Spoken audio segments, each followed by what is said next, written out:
Welcome to Mogobe Nuggets of Wisdom podcast. My name is Mompoloki Lerumo Mogobe. Our objective is to enthuse, inspire, energize, and empower entrepreneurs and entrepreneurs of all stripes here in BW and beyond. We do so by inviting these entrepreneurs into our makeshift studio. Sometimes we call them to the restaurant, sometimes we go to our studio, and we ask them to share their experiential knowledge, their experiences and their expertise. And we ask them as many questions as we can, aimed at empowering you also as a viewer.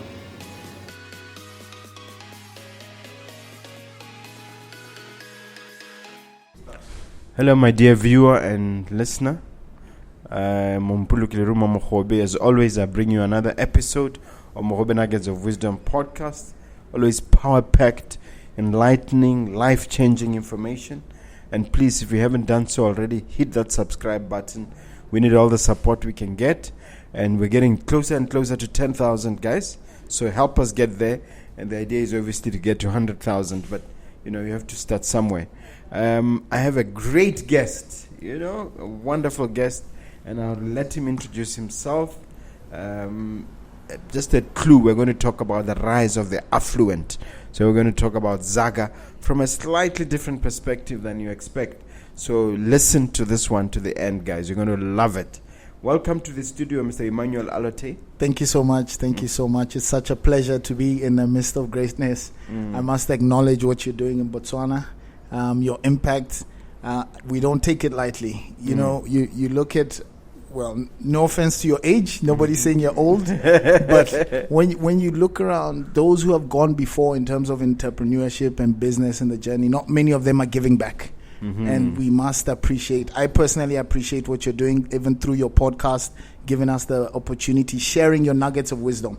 That's exactly what we need. Thank you very much. Thank you. Tell them about yourself and what we're going to discuss. Yeah, thank you. So to the audience today, it's a very, very profound topic. It affects everybody. We're all aspiring for more, aspiring to build wealth, aspiring for riches, aspiring to make it. And you can't avoid some of the pitfalls. But if you don't identify them in the beginning, you're likely to fall into the trap. I'm here. We're talking about wealth, the rise of the affluent in Botswana. I'm dressed very spectacularly, demonstrating opulence and affluence and wealth. I also have prop money just to go with the outfit. But just to show you, this is what most people are aspiring for. Everybody wants to make it. Everybody wants to be wealthy. Everybody wants to look good. But really, how do we go about it is what matters. And that is some of the things we'll be discussing. Okay. So, yeah. Tell them, to share us a little bit about your background, your educational background, and so on. Yeah, so I don't like to brag too much because the last time I spoke about the number of degrees I have, then someone said, no, but your dad's a professor. That's why you're so academically inclined. However, I'm a banker. I was Banker of the Year 2013. I've been in Botswana since. I have 2 accounting degrees. I have a master's degree, ACCA, Prince 2, diploma in banking. Quite a broad spectrum, all in the financial services sector. Okay. Yeah. Which university did you get your highest degree? My highest degree, that was Derby. Derby. Yeah. And that's a master's in? In strategic management. Okay. Yeah. Okay. Why are you shy about talking about your degrees? Well, I mean, if everybody had it, yes. I mean, but I know that it's not something everybody or most people aspire. You do your first degree, but then you'll say what's next. Not everybody can afford to sponsor themselves to further education. So I know there's that struggle there. So once you start mentioning, oh, I have this, I'm not trying to intimidate anyone. Yeah. It's not about, You've written 110 articles in local papers. Yeah. Tell us about what you write about mostly. So I've been writing about finance, transformation, especially from an African perspective.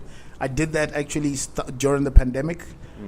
You ask yourself, what do you do when you're working from home? What do you do with your downtime? I actually found the opportunity to take up writing, sharing my knowledge, sharing my skills. So when you say with all that downtime, you're not going anywhere, you're just at home, that was the time I was putting in the work, doing the research, writing. Some of the things I've written about, I think one of my most interesting articles I personally like was the expense or the cost of data in Africa. So the difference between smartphones and just your regular phones and how it affects us in Africa. I wrote one about cell phone insurance. These are different ones. Just speaking to the economy, I did an article on economic transformation in Africa. So that's really your area, the economy, finance, and whatnot. I think it will come out during the course of the interview. But let's talk about the subject matter, the rise of the affluence. Where did the topic come from? And, let's break it down for the viewer. Correct. So what I'm not stating the obvious because I don't think most people have actually noticed the shift in society. There's actually something that is going on, and I don't think people are catching on to explain or to put their finger on to say, no, this is what it actually means. For a long time, we've been known as a middle-class society. We've been known as a collective, with the Kotla system. Everybody is the same. We all do the same things. But in recent times, you can find a shift to demarcate between the haves and the have-nots. So once upon a time, just to give an example, you didn't have anything like a VIP section. You didn't have anything like a VIP ticket. We didn't have those high-end prices. VVIP. So not to speak to like circular events and all that. I saw VVIP ticket for a Christian concert. And I said, it's even gone to the church. Literally, it's the society. So if it can go to religious, non-religious, everybody's adopting that. We didn't have segregated seating. You go to say, no, this is VIP. We didn't have that. So this is the rise of the affluent to show you that they're actually people who have and they want to be recognized for what they have. And if you don't put a finger to it, you'll be wondering, okay, but why? But that's what it is. Right now, take an example of school fees. There are certain private schools that have really priced themselves as premium. That makes it, you say, if you attend that school, we automatically know you're definitely affluent. So I watch TikToks, I'll admit that. I saw a TikTok, we talked about the cheapest private schools in Botswana, and it's definitely coming from a child, not the parent who's paying the school fees. Right? But it just shows you there's a shift. And for those coming up, for those who are there, some people may recognize it by the type of bank account they hold or the type of, you say, the services offered by their financial provider. Once upon a time, we didn't have anything called a gold account. Now we do have gold cards, platinum cards. Once upon a time, all debit cards had the same color. But now we're seeing that shift. So somebody can say, no, I have a gold account. I have just demonstrating their level of affluence. And that's where we are now. So doesn't Solomon tell us in the good book that it's all vanity?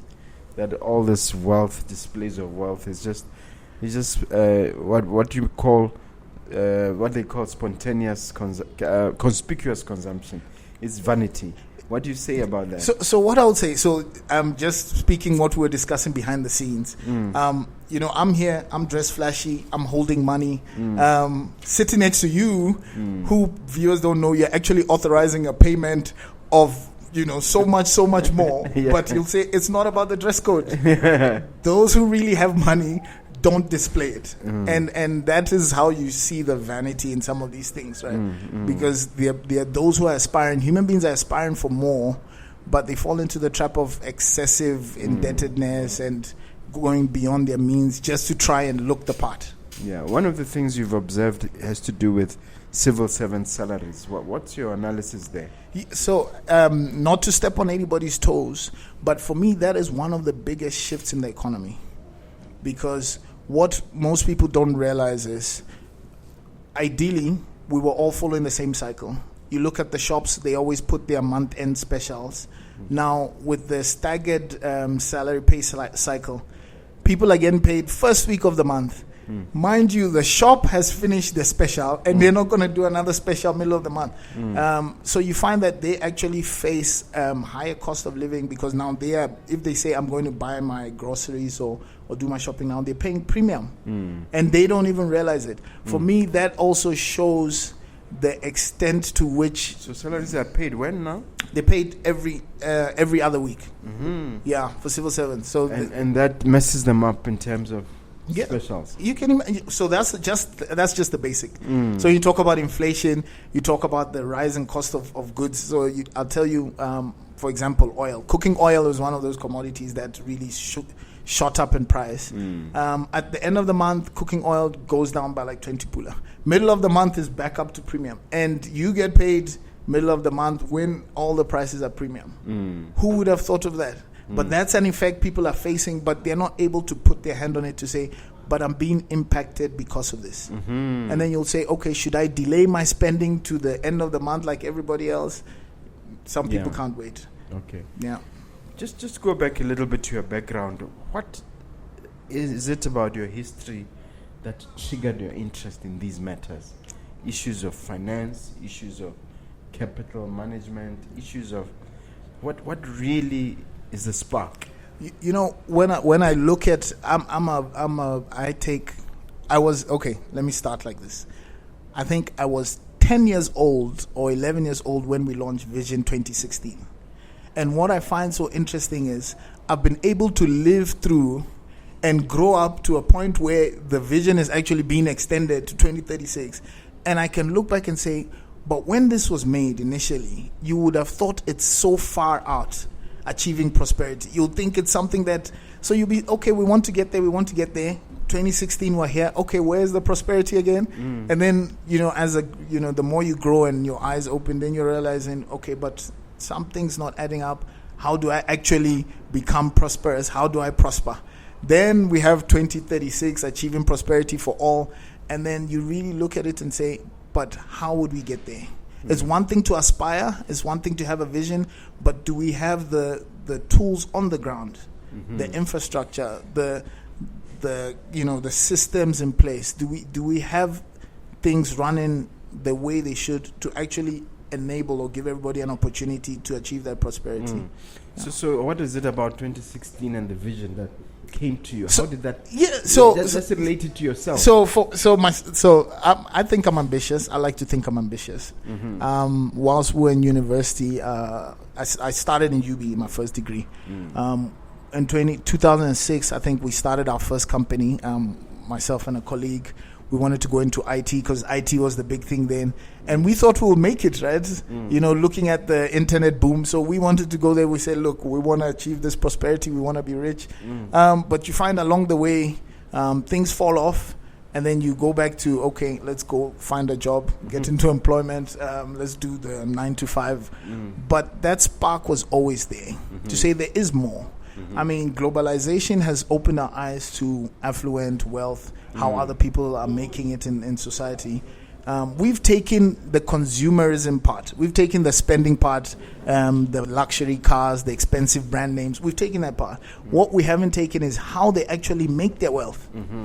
So we've taken the spending, but then tell me about how are they making money that we are adopting and implementing. Okay. Yeah. Well, still part of the background. We'll get to that.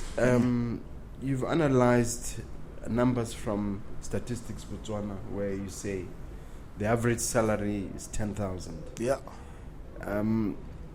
Tell us about the research process and the effect of these findings that you found. One of the feedback, Botswana is blessed. We are a beacon, we're a diamond in Africa. There's a lot of respect for our economy, our journey from a low income to upper middle income. There's a lot of recognition of what the country has achieved as a whole. But when it comes down to the individual, you actually find that there's actually a gap. Now, through work, we get a lot of expats coming in and they give their views to say, but Botswana, you guys look rich compared to the rest of the African regions where they're coming from. They say, but I see new cars on the road. I see your buildings are nice. This office is nice. You have aircon. Things seem to look so. Where is the money? So they are asking us in financial services, but where's the money? Your people should have money. Everything else looks nice. But what about the individuals? And the reality is, Botswana as a nation is rich. Our economy, yes, we're doing well compared to other African countries. But when you talk about individual wealth of individuals, not so much. And that is why when they say 70% are making 10,000, you say, what? We didn't expect that. Where are the rich people? So they'll be like, but we thought you'll have actually more affluent people. But you find that that's not the case, meaning that there's a gap somewhere with the translation of wealth to the individuals, to the citizens. Okay, let's then define HINI, high net worth individuals. Yeah. So these are let's define that. So these are terminologies that recently have come up. Once upon a time, there was nothing like you'll say you couldn't qualify. They'll say, yeah, he's rich. But now there's actually terminologies that define who is a high net worth individual, and we're talking in excess of $1 million. So literally a high net worth individual, US dollars. In assets or in cash or in what? Well, then comes the definition of net worth, right? So most people, when you say what is your net worth, they are not looking at I have a house, I have a car, that's part of my net worth. They are looking, maybe do I have cash in the bank? But when you put it all together, your total assets, that which you own, when you less the liabilities or the costs or the expenses that are associated with that, you establish your net worth. So you find, for example, if you own a business, and I say own because majority shareholding should be yours, you know that the profitability of that business is attributed to you. So that can be part of your net worth.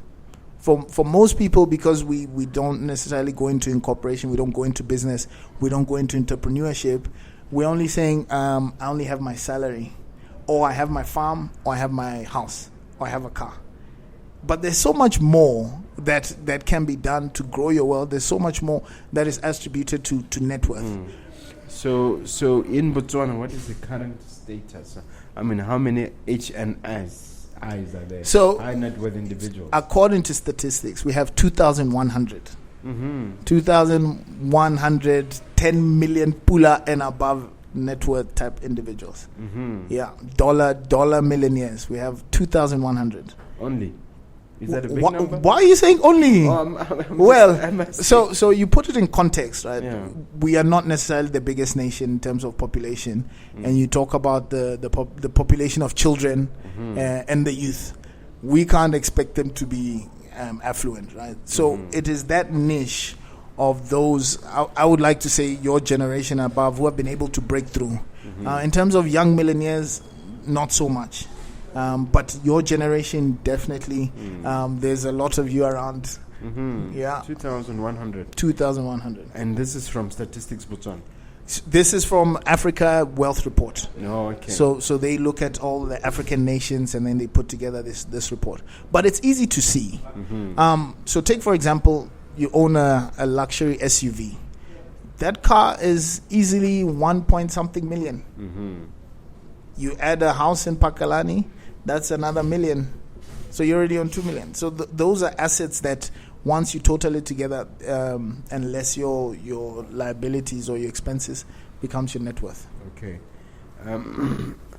Is it really to do with how much income or disposable income one has for you to determine affluence and to be categorized as an HNI, high net worth individual? Not necessarily, but disposable income actually is quite important when it comes to an affluent lifestyle. Because definitely, yes, you may have land, but if you want to eat, you want to go to a nice restaurant, you need the disposable income. Yeah. And what you find is a lot of those who are affluent actually have the disposable income. And disposable income, that's money you have for discretionary use. Excuse me. So not a lot of people actually have, I use the term free money. That's my term. I call it free money. Not a lot of people have free money that they can make decisions with based on your needs or your desires. Yes. But indeed, affluence is important. we do need the net assets, because at the end of the day, you need something to fall back on. You definitely need something that's generating the income. You definitely need an anchor. Okay, an average viewer would be asking themselves, watching this, where do I fit in? So coming from a banking background, tell me how the segmentation works and the basis of which people are segmented. Okay, so I mentioned gold. So I'll just start with gold. So gold, the average salary for a gold client or a gold account holder is 15,000. And then you move up there, then you speak about platinum. Some call it diamond platinum. That's around 25,000. Then you move to prestige. Okay, prestige. I'm mentioning one of the financial institutions, but I must acknowledge them because they were the first to actually put that segmentation in place. And that is Barclays. So Barclays had Barclays Prestige. It's now ABSA. It's now ABSA. And you find that they were the first to actually recognize and put that segmentation in place, and you find that most people could actually, I don't say boast, but could demonstrate that, no, I'm a prestige client. So that's prestige, that's 30,000. And then right at the top, private banking or premier banking, priority banking, that is 50,000 and above. Or you look at, disposable assets or net assets of over 1 million and above. So how does that translate in terms of daily living and practically on the street? Yeah, so actually you find, so I didn't mention the lower tiers. So below gold, of course, we have the classic, we have the ordinary, and then of course we have the pay-as-you-go type of accounts, speaking to the blue collar or those on a needs, like banking by your needs basis. On a day-to-day basis, you look at affordability. What you find with the upper tier accounts or segmentation, they give you, I would say, better access. I'll say better facilities.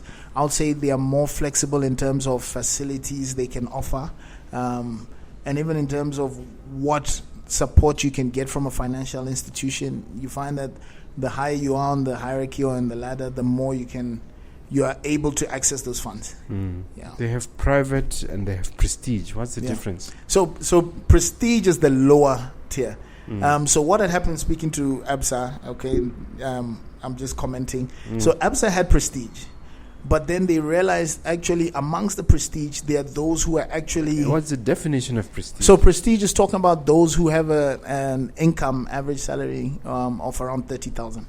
35,000 above, around that salary range, but below 50,000. So yes, it's 30,000 and above. So when you look at what I have, is that gross or net salary? No, gross. No, net salary is a different story. We don't want to go. Because what you make at the top doesn't always translate to the bottom. So gross salary. So mostly gross. We're talking gross salary. Then by the time you put all the deductions, tax, etc., you'll find it's actually quite a sobering story. And that's where disposable income comes in, because your net actually determines what you can do in the economy. And then moving to private? So private banking, that's 50,000 gross salary, 50,000 and above. Deposit holding, I think, of 300,000 and above. Investable assets of 1 million. So definitely you would have taken time to accumulate your wealth. That's who they are. How do we talk about that in the context of inflation? We're supposed to be in a highly inflationary environment. What impact does inflation have in all of this? So that's quite a good question. I was actually reflecting on that, and one thing I would say, with the, you say, demand for salary increases, so of course inflation, you say cost of living, I can't afford, give me more money. The more they give you, but this is a balancing act, because you can agree, okay, salary increase 5%, inflation is 13%. Next year you're going to say, no, I want you to increase my salary by 20%. It's just numbers going up and up. And you find that actually financial institutions will actually adjust to that and increase their tiers. So then you'll say, okay, before we used to say it was 30,000, but because of inflation, cost of living, no, we're lifting that to 45. The more people's salaries increase, the more the gap or the segmentation increases. So they increase the criteria upwards just to maintain that status and that segmentation in society. Okay. Now, just a question from you, from your personal point of view. Yeah. What do you think one has to physically do to rise up this ladder, to end up at the level of prestige or beyond, to actually go up from mass to gold to prestige and then ultimately to private? I mean, there are different ways to the top, okay? One of the shortcuts is education, okay? And that's why most people say, I want to do higher education. I'll give you an example. A student, they've never worked, straight from university, they did masters, straight from there they went to do their PhD. By the time they enter the workforce, they are entering as a senior lecturer or associate professor. They go straight to the top. That's a shortcut, right? And you find even with professors are not paid an awful lot. That's what I heard. That's what well, okay. But let's put it that at the top, they've definitely reached the top. Yeah. I believe they're paid. I think in terms of hierarchy in the organization, of course, a professor is the most senior. Well, other than the management staff, but the professor is most senior. But education is one of the shortcuts. Even in terms of employment requirements, you have the education, you are able to sort of stand out from the rest. But that's one. But then you'll say, what about everybody else? I think business is the key, and in terms of entrepreneurship, that is what it's about. So when I spoke earlier about globalization and how we've adopted a consumer culture. What we haven't done well is the income culture or the revenue generating culture that the Western world, they all practice. Now, the reason I say that, for example, we know about, spending, you go out, lifestyle spending, buy cars, etc. What you don't see is that the people we see spending, all the, celebrities, whoever, they are incorporated, meaning that they have companies. So whatever they spend is actually tax deductible. So it's not like they're just spending. Even the flashy stuff they show on Instagram. Everything they do is to their benefit. They're experiencing a net benefit. They're not losing. So the pain of you actually spending your money and not getting it back is what most people feel, but they don't realize. But that's the difference. If you really want to make it, you want to climb up the ladder, start a business. In for example, I'll give you the US. In the US, almost everybody will tell you my business, my company, my business. That's how they talk. When they say, yeah, I'm doing this, this is my business. And they're talking about how they're able to generate income and they are able to deduct the expenses associated with generating that income and make a profit. What they have grasped is the for-profit motive. Now, business is for profit. That's the difference. So anybody doing business, you're doing it so you can make a profit. Your profit margins can be different, but there's that element of profit, meaning that you're breaking even and you're going to have extra. Yeah. That is the extra that's going to take you up the ladder to private banking. Okay. Using yourself as an example in this, what did it take to, as it were, pull yourself by the bootstraps and get to that level of affluence?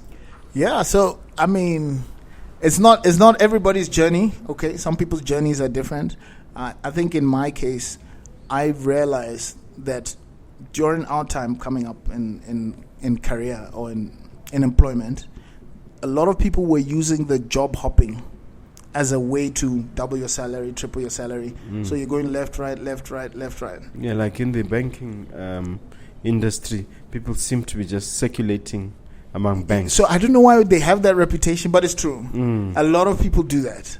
I chose the opposite. I saw people I started with very quick to change jobs. 1-2 years, they're on to the next 3 years. But then you find that 10 years, 11 years later, you've actually worked for everybody. And you're not as excited. I don't want to say you no longer, your value or your demand won't be the same because they're like, yeah, you were there, you didn't demonstrate anything, or you were there, you didn't leave an impact, you were not there long enough to actually make a difference. Before I moved, I was actually with my former employer for 10 years, putting in the work, just demonstrating that longevity and experience that comes with actually grasping and becoming a master of what you do. And that's what I've done. I'm very, I don't want to say proud, but I can confidently say I'm the best in the market at what I do. Mm-hmm. Specializing in what? In strategy. Mm-hmm. That's what I do. Strategy development. Strategy, retail. So when you talk about, retail banking is so broad. There's so many different aspects. I've managed to position myself as the strategy right hand to the head of retail. So wherever there's a head of retail, you need somebody who's ensuring that the strategy is driven and achieved. And that's what I do. Okay. So that involves performance management, product knowledge, a lot of things. But that's what I do.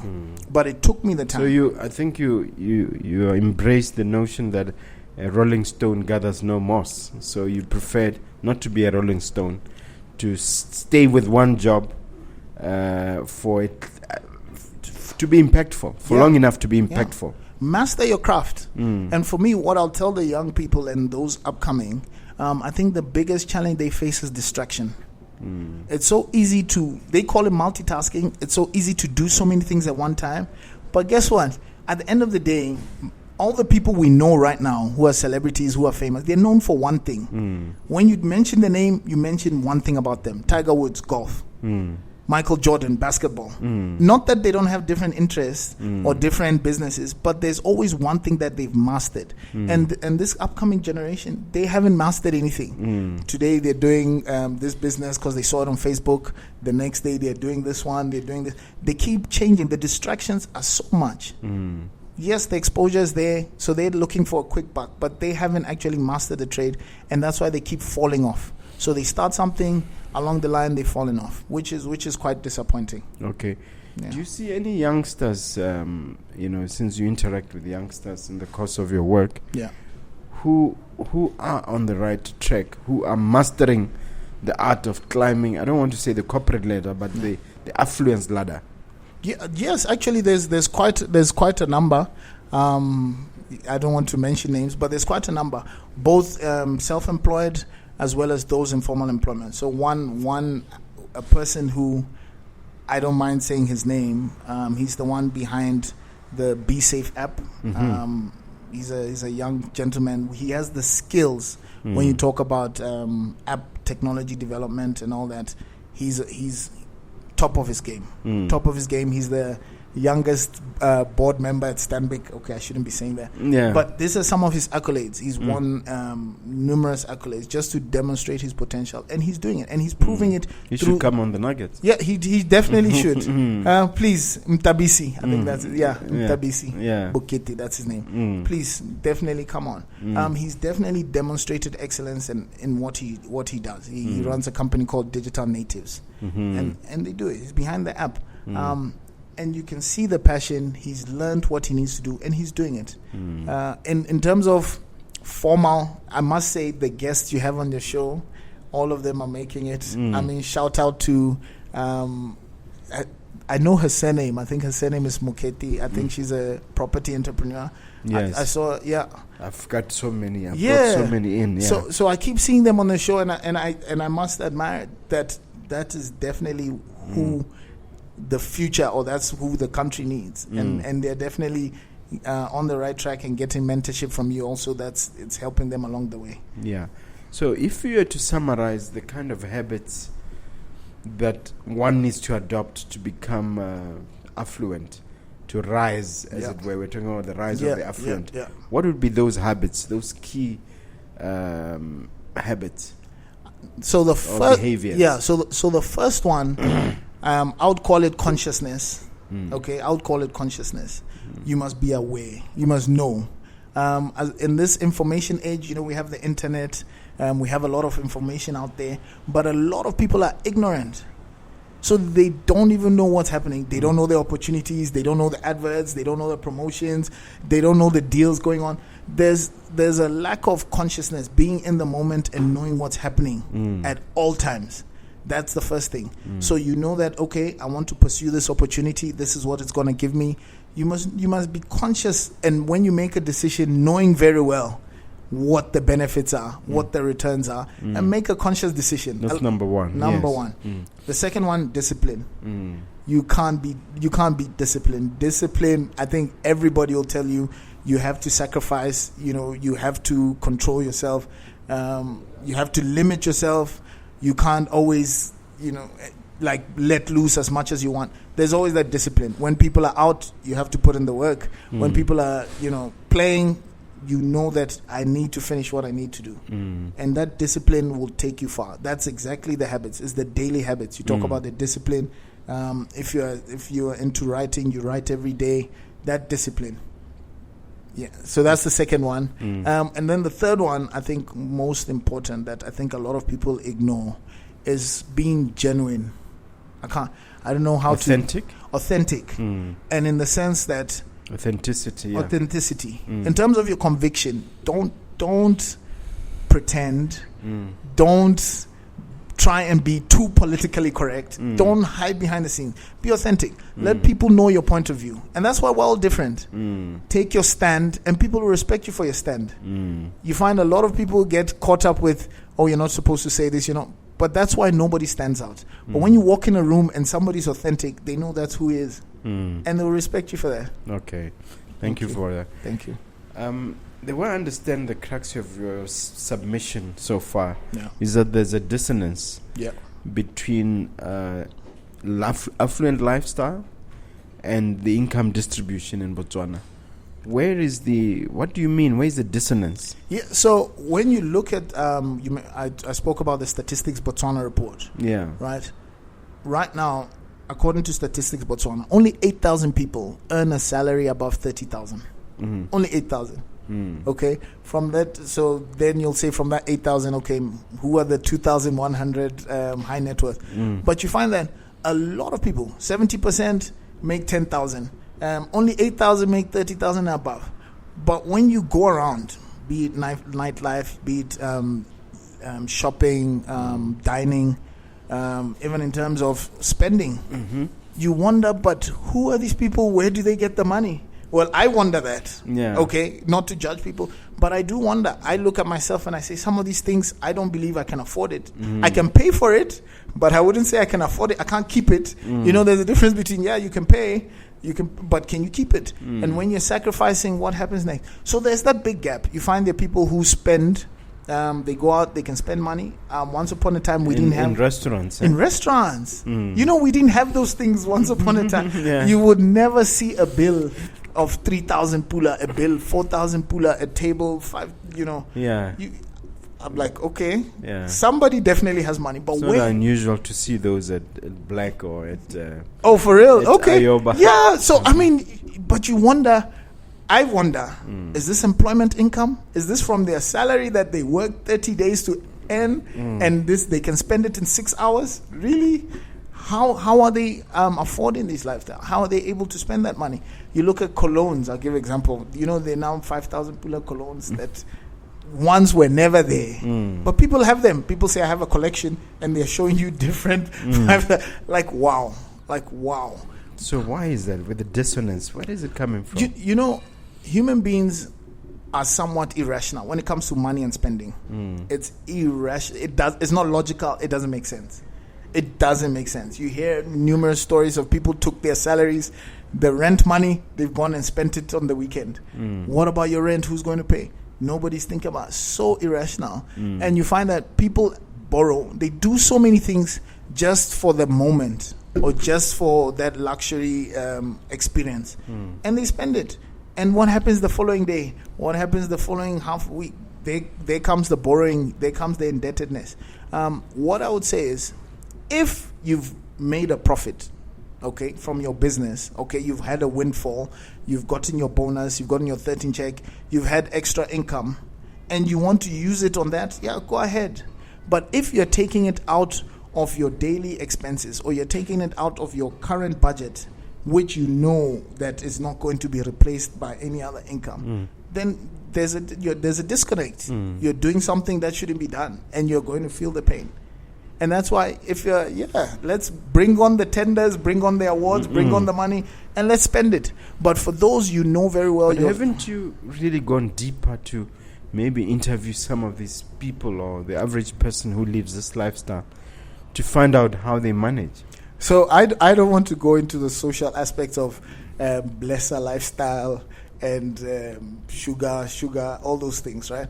But you find that a lot of people, especially in Gabs, this is the city, a lot of people are actually dependent on others, financially dependent. Not to call out any financial institution, but you find their money transfer service, their send me money on my phone, is so popular. You ask yourself why? Because it's those who are actually in employment, those who are employed, those who are making money are the ones transferring the money. So the money comes through companies where it comes to the employees or comes to the business people, and they are spreading the money to those who are not employed, those who can't afford, those who are, I don't say leeching off, but those who are benefiting, direct benefit. Because is it some kind of black tax arrangement? How does it work? I mean, you'll be so surprised.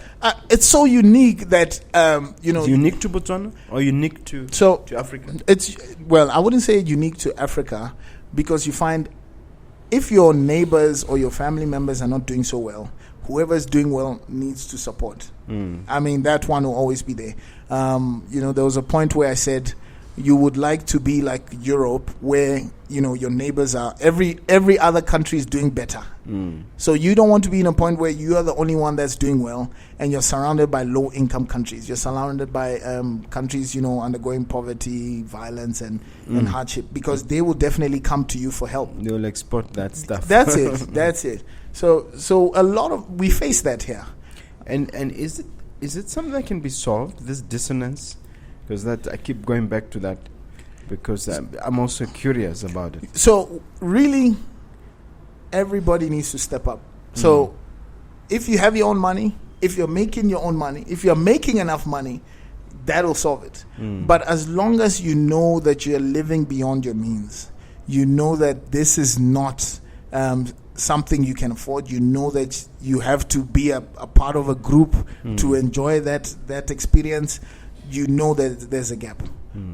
Business, I'm telling you, entrepreneurship is the answer to everything. If you're not in business, if you don't have your own company, if you're not, you talk about, what do they call copyright? Okay, there's copyright. There's monetizing your talent. Yeah. If you're not doing that, because everybody has a skill, everybody has a talent, there's something you can give to the world and people will pay you for. If you're not doing that, you're losing out. Yeah. For you personally, what would you say was the biggest, shall I say, setback or the biggest challenge in the midst of all this? So I've been I don't want to call myself a victim, but I've experienced the pain, okay, of going beyond my limit. I've experienced the pain. I'll be honest. I'll tell you, I've done 8,000 in a night. 8,000. I've spent 8,000 pula in 6 hours. Were you celebrating something? That's what I thought. But in the morning, you realize, no, I don't think so. I've done that. But that was an eye-opener, because I realized, no, but I can't afford this. And then I asked myself, but all the people who are doing this every weekend, how are they able to do this? And there are people doing that every week? Oh, wow, I tell you. And with the salaries that actually get paid every week. Now you find what is happening is, now we have a culture that you get paid on the first week, I get paid on the second week. So this weekend you pay for us as a group. The next weekend I'm paying. The next weekend is the person who's paying next. So you find that the lifestyle continues, but the impact is just a delayed impact. Because most of the time you say mid-month. There used to be a term, you say mid-month, nobody goes out, everything's empty, mid-month is dry, mid-month. Nowadays there's no mid-month. Because there's always somebody who's been paid that you can either borrow from or say take us out or spend or get money from, which is a good thing, but it also has its downsides. Comes the, pay me I don't back. believe in this notion of balling and enjoying every single weekend. That's excessive. It is excessive. It is. But I mean, people do it. And there are always those who are willing, I don't want to say ambitious, but it's the desire, because human beings are ambitious. They aspire for more. And is it because of this phenomenon of the rise of the affluent? Is that some kind of peer pressure that comes with it? It is. I mean, you have to demonstrate you're getting paid. They'll ask you, I mean, you're working, you have money. So they tell you have money, and you have to prove that you have money. So there's that pressure where people are saying, even when you say, let's go for lunch, they pick, knowing very well you're in employment, or knowing very well what you do, or or their perceived level of income. There's that pressure. They pick the most expensive restaurant. When they order the most expensive meal. Isn't the solution to avoid those type of friends? As human beings, we're social beings. Well, easier said than done. Nobody wants the pain, because when you look at social media, it looks like people are having a good time. You look at the pictures, and then you have that desire. You wish to say, I want to be a part of that. Yeah, but it's somebody like me who mentors youngsters. Yeah, I urge them to be disciplined and to cut off friends like that. Definitely. In their own interest. In fact, ask them to do it on behalf of their future selves. Oh, wow. Oh, wow. Yeah. I hope they listen, because ideally that's the answer. That's the right thing to do. What I'm giving room for is to say, you can't control anybody. You can advise them, but you do hope that they actually listen and take the advice. One thing most people always say, with hindsight, they'll say, look, but somebody told me. I heard on the podcast, I was mentored, I was given this information, but I chose otherwise. But those who actually listen, they actually benefit, and they're able to come back to you and say, thank you for your impact. And that's how you know you're making a positive impact, because it takes the other person to. Let's take a particular situation where somebody has a windfall. Different categories: business windfall, a tender, an early settlement. Could be an overdraft, getting paid in by the bank. It could be disposal of a property or equity release. Could be some extraordinary income coming in, or something, even from an inheritance. What's your advice to people? Because the objective of this podcast is for people to learn and to change their behavior and to be impacted. So what would be your advice to someone getting to that sort of windfall? So definitely the first thing, there's something called the principle of the holding value of money. When you get a windfall, the first thing you should be looking at. What does that principle mean? So, so money comes in, and most people find themselves spending it immediately. They are not able to resist. That's when you say holding value. Can you actually hold on to your money? And you can actually try that as a challenge to say, I got money today. Can I just leave that money in its place and see it after a week? But you find that most people are not able to resist the urge to spend. And that's where you start with the holding value. You ask yourself, why do banks offer fixed deposits? Because they're saying, put your money, don't touch it. Don't touch it for a period of time, because the temptation is so high. When money comes, all sorts of ideas come how to spend it. That's the first thing most people you need to be aware of, holding value of money. Before you actually think of using that money, put it away, be able to hold it, let it be able to stand. Then you'll be able to determine that you're making a decision, whatever you decide to do with it. You're not making it out of emotion, out of excitement, out of the hype surrounding the windfall. Because money has emotions, right? It creates emotions and it creates feelings. Then you say, I want to use it. Right, you're excited that you've gotten the money. You're excited about the windfall, and then comes the excitement of I want to spend it as well. So you carry on that excitement train, and then it's like a hype. Before you know it, the money's gone. You haven't done anything. So there comes the holding value. Hold on to the money. Find a way to hold on to the money. Put away the money, and then when you know you're sober enough, and you know that it's not my emotions, you come back and you say, actually, I have this money. I want to do this. And it also gives you time to actually make a decision, get advice, seek counsel. I think what we don't have a lot here is financial planners who can actually sit with you. But I know James does that at BDO, whereby you can actually have a sit down. James Fern. Yeah, James Fern.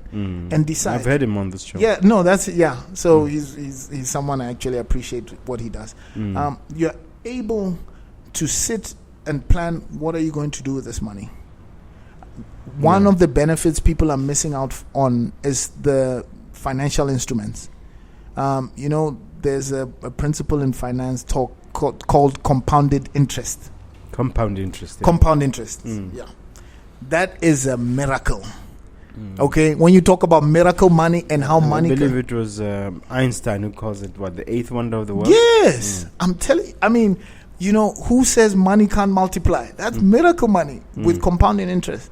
So if you don't have an idea, and most people don't have ideas when they actually receive a windfall. Most of them don't have, because it's a windfall. Inheritance comes just like that. It's a windfall. You didn't expect, and then it comes. It's like, oh wow, they've left you this.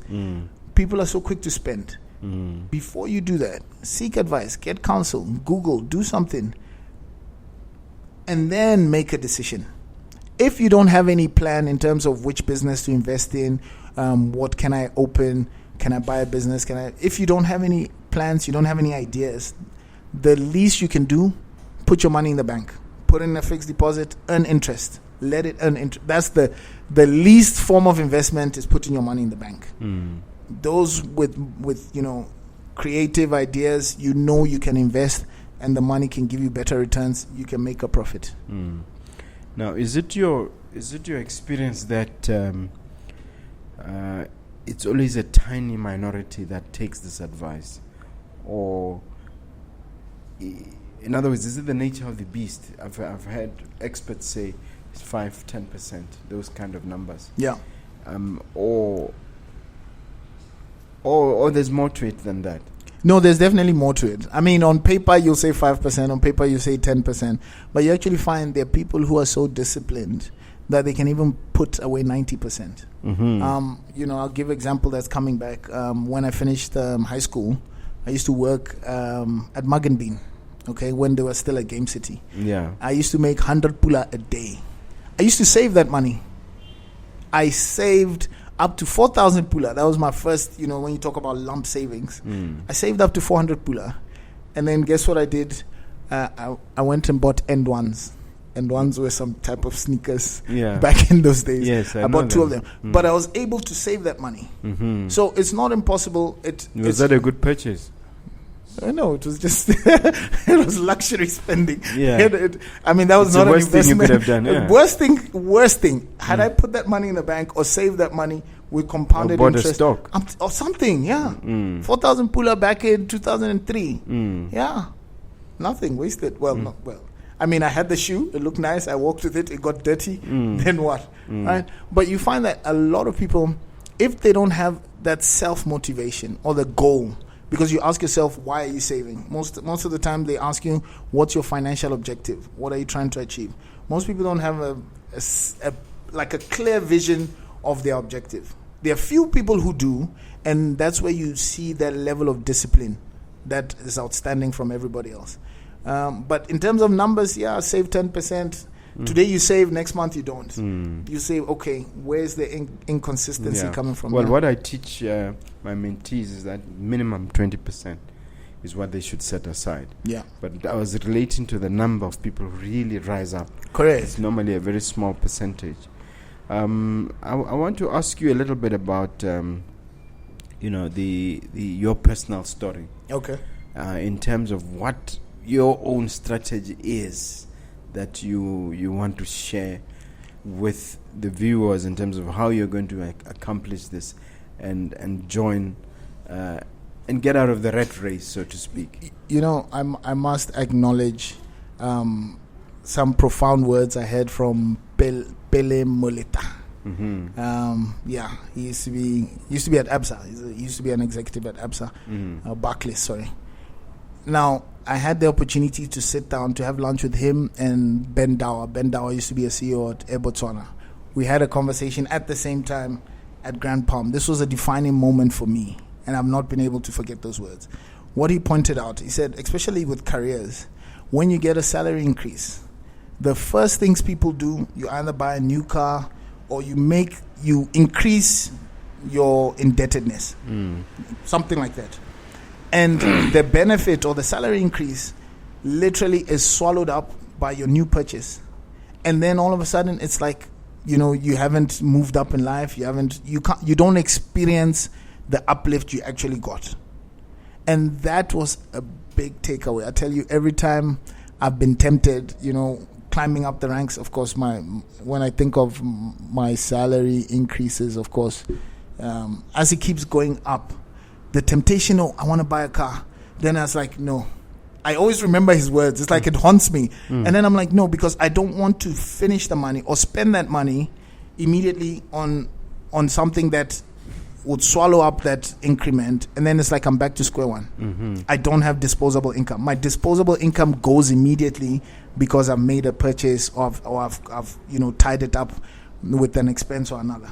So that is one area. So I've learned the importance of actually having your money. When you look at people's pay slips, at the top is nice. Are you talking about what Solomon was referring to, saying a fool and his money easily departed, which means a wise man and his money don't part. You have to keep your money. You have to keep it, and it must multiply. But you find most people, yes, they make the money. It's easy to make money, but how many keep the money?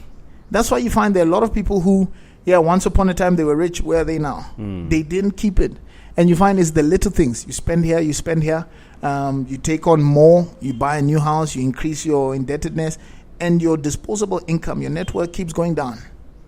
Keeps going down and going down.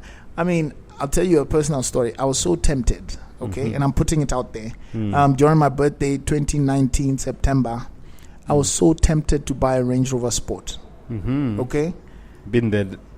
I was so. I mean, when you talk about you'll be sweating. There's an elderly family member of mine. She shared something similar when she used to be tempted to buy a Q7 back in the days. And the way she was describing it, I used to take it for granted. I used to laugh. I thought it was a joke when she was saying, I'll be on the road and I'll be looking at this Q7 and I'll be feeling like somehow till I had that temptation or that desire to buy a Range Rover. Man. I think it was only God that helped me. How did you resist? I don't know what happened. I somehow, I think delay. Sometimes when I'll tell you how I resisted. Yeah, go ahead. There was a building. Okay. Which cost almost identical amount. Oh, wow. As the Range Rover. Yeah. I went and I said, I would think of this building as my Range Rover. Okay. And I went and purchased it. Now, the beautiful thing about this particular Range Rover is 20 years later, it is still giving me 20 grand a month. No, that's it. Yeah. That's it. You need that mindset. Yeah. To say, what's the opportunity cost? What are you losing by getting that? Yeah. I'm telling you. Same amount, yeah, but the benefits are still ongoing up till now. Yeah. Increased. So you should become aware of that. I still call that building my Range Rover when I go past it. Wow. Wow. I don't know what method you use. No, so I think in my case what happened was the delay. Sometimes when you feel an urge, if you can just resist, I think there's something called the 10-minute rule. They talk about when you want to do something, if you can resist that urge for 10 minutes, it'll pass. And you'll be able to move on to something else. I think there's a book about that. So I found that the delay, I think I saw it. I was looking at the timeline, and I was able to delay. After delay, you move away from the car. You're not so close. The feelings sort of weaken. And then you come back to your senses, and then you're like, no, forget it. It subsides. And look at what happened 2020. Lockdown. And then after that, then fuel increases. What? And I was like, what? I would be crying, thinking that I bought a car. I'll be in public. I'll be driving. I'll be, affluent, showing, showing off. Yeah, showing off. And no, lockdown. You can't drive. You can't go anywhere. Petrol is going up. That was a 5.5 liter, vehicle. What? I would be crying, and that would just show you that it was actually the decision that took away my net worth. I would have lost. You talk about money. I'll be losing money. It would just be sitting there, and I won't even be getting the so-called emotional desire or benefits I was looking for. All right. Let me ask you about your personal brand, Emmanuel. Yeah. Specifically, in the context of this affluence. What do we see in the future, 10, 15, 20 years down the line, for you as a brand, and for what you do? So I'm really passionate about you talk about affluent and high net worth. I think it's a niche area that it keeps coming back. I can't run away from it, right? And I can see that with a growing economy, we are going to get to that point where society is going to demand for affluence. They're going to demand for luxury goods. They're going to demand luxury cars. They're going to demand concierge services. They're going to demand that exclusive type of lifestyle. Mind you, nowadays we have gated neighborhoods. We didn't have that. So there's a lot of opportunities that surround that lifestyle or that culture of affluence. Of affluence. There's a lot. Walk my dog. I don't want to walk my dog. I need someone to walk my dog. Simple examples. I need someone to come and pick up this, do my car wash at home. So there's a lot of opportunities, even for business, etc. I see myself positioned as a thought leader. Just speaking to that, I would like to drive that. You'll say, how do we pivot that we can give back? Because yes, you're rich, you're affluent, but how are you giving back? How many people are you bringing along? You can easily hire more people and pay them 1,000, but you're empowering others. And there's so much more that a lot of people could be doing, but they're not doing. That's why I really appreciate what you're doing. I mean, in terms of giving back, there's a lot of people, they won't even tell you their secret. They won't even tell you what to do, how to climb. They won't say nothing. Yeah. Okay, so what will be happening to you as a brand? Will you be a consultant for the Affluent? Well, we'll see. Obviously, I need to incorporate and have my own establishment. Of course, that's the first one, and then you'll take it from there. Okay. I could provide luxury services. Yeah, that I could do easily. Once people come to the appreciation of what luxury is, I don't mind doing aviation. You say if you want. We could fly. I don't know how many helipads they've put here in CBD, but we could get to a point where people are like, look, I want to use a helicopter from here to... save on time. Yeah, to save on time. These are the little things, yeah. Okay, so time for you to ask me a question if you have a question for me. Oh, I wonder, okay, in terms of your legacy. So I've asked this question. I've had a sit down with Mr. Siabelo. Just looking at how he's been able to build his brand and maintain his name. When I look at what you've been able to achieve, even in Botswana, etc. How do you create more than the business aspect, but how do you leave your name in society? So I'll give you an example. It was only recent that we learned that we can name a hospital after a former president. Those things were never there. But there's a lot of people who have impacted society, but there's no mark. It's like memories. How would you get a street named after yourself, for example? You know what I mean? It's a good question. Yeah. It's one that I've thought about quite a bit because it's a legacy question. Correct. To what extent can you influence the next generation or those who come after you, so that you leave a mark? Correct. I'm currently writing a book which I'm busy editing now. Okay. To me, that's one small way of saying some of the wisdoms. These are my experiences. These are some of the learnings that I've had over the years. Let's share it with the people. That's one way. The other way is just really to try and live an exemplary lifestyle. I mean, by being part of this Mogobe Nuggets of Wisdom podcast, it's a small way of saying, guys, let's come out, let's share, let's improve the ecosystem, the entrepreneurial ecosystem. So if somebody would say something like this 10 years down the line, 20 years down the line, 50 years down the line, there's a chap called Mogobe somewhere, and he promoted entrepreneurship, and he moved the needle a little bit insofar as entrepreneurship is concerned, I'll be happy. And if some of the things that I'm doing in terms of buildings, developments, and structures can live on and be seen as special structures that, are aesthetically pleasing, but more importantly, they provide services and provide accommodation to people, that would be sufficient. So I'm not yet clear as to how the legacy will be shaped, but I'm in the process of building the legacy. And I think every entrepreneur has that desire at an innate level and a deeper level. The desire to say, look, when I pass on, when something happens to me, I want there to be at least a little puddle, a little sign that they lived such and such. No, definitely. So I'm trying to live my life in such a way that these are the things that I would be proud of a couple of decades many decades down the line, 6 decades, however long it takes. I hope I've answered your question. Yeah, you have. Then I'm wondering, so would it be easier to brand your name, maybe in your home village? Do you think that's an easier task, like sort of?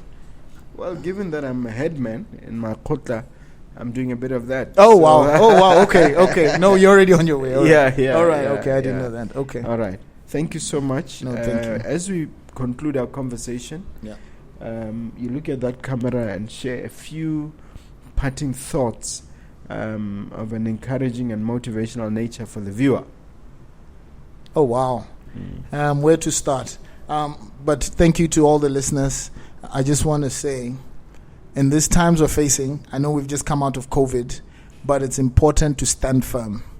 You must remain resilient. Now, it's not just words, it's not just inspiration, but it's something you must be convicted about, to say, despite the storms, whatever happens in the economy, whatever is happening with companies, retrenchments, whatever the story, you must remain firm and remember who you are. Stand firm, remember who you are, and know you're still on a journey. Okay.